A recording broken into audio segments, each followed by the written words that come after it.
আসসালামু আলাইকুম রহমতুল্লাহি ওয়া বারাকাতুহু। বন্ধুরা, টিএম বাংলা চ্যানেলে আপনাদেরকে স্বাগতম। বন্ধুরা, সবাই কেমন আছেন? আশা করি আল্লাহর রহমতে ভালো এবং সুস্থ আছেন। আমি আপনাদের দোয়া এবং আল্লাহর অশেষ রহমতে ভালো এবং সুস্থ আছি। তো বন্ধুরা, বরাবরের মতো আজকেও একটি ভালোবাসার পরীক্ষিত তাবিজ নিয়ে হাজির হয়েছি আমার কিতাব থেকে, একদম পরীক্ষিত। যাদের স্বামী স্ত্রীর মধ্যে একদমই বনাবনি হয় না, ঝগড়া বিবাদ লেগেই থাকে, স্বামী স্ত্রীকে দেখতে পারে না, স্ত্রী স্বামীকে দেখতে পারে না, কিংবা প্রেমিক প্রেমিকা যাদের মধ্যে সবসময় ঝগড়া লেগে থাকে, এই দুইজনের থেকে যে কোনো একজন যদি এই তাবিজটি ব্যবহার করে, আল্লাহর রহমতে এই সমস্যার সমাধান হয়ে যাবে, আমি নিশ্চিত করে বলতে পারি। ঠিক আছে? তো আমার কথায় নয়, কাজে বিশ্বাসী আমি। আপনারা প্রয়োগ করে দেখতে পারেন, ইনশাআল্লাহ 100% রেজাল্ট পাবেন।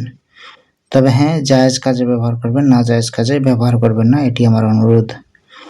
তো বন্ধুরা, কথা না বাড়িয়ে চলুন কাজে চলে যাই। আর কাজে যাওয়ার আগে, আপনাদের জিনিসটা বোঝানোর আগে একটা কথা বলে নিই। ভিডিওটি একদম শেষ পর্যন্ত দেখবেন, টেনে টেনে কেটে কেটে দেখবেন না, তাহলে কিছুই বুঝতে পারবেন না। আর অবশ্যই ভিডিওতে একটি লাইক দিয়ে দিবেন, ভিডিওটি শেয়ার করে দিবেন, যাতে অন্য মানুষ উপকৃত হতে পারে। তাদের স্বামী স্ত্রী কিংবা প্রেমিক প্রেমিকার যদি কোনো সমস্যা থাকে, প্রেমিক প্রেমিকার, তো সলভ হয়ে যাবে আশা করি। ঠিক আছে? আর অবশ্যই টেনে টেনে কেটে কেটে দেখবেন না।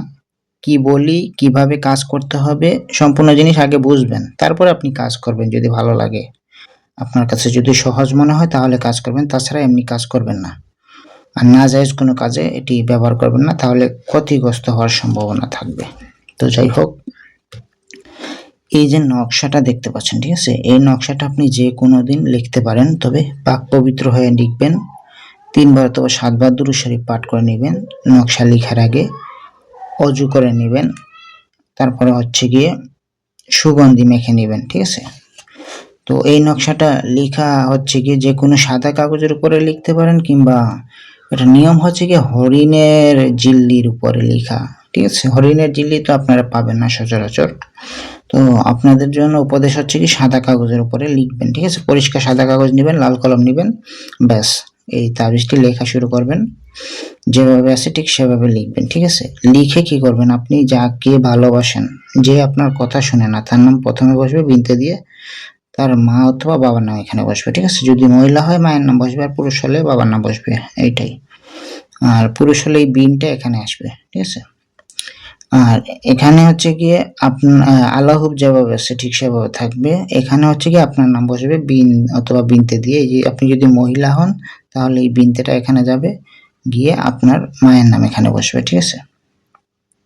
তো মোট কথা হচ্ছে গিয়ে, এই তাবিজটি যেভাবে আছে ঠিক সেভাবে লাল কলমের কালি দিয়ে সাদা কাগজের উপরে লিখতে হবে। প্রথমে যার নাম লিখবেন আর কি, যাকে ভালোবাসেন তার নাম প্রথমে লিখতে হবে। ঠিক আছে?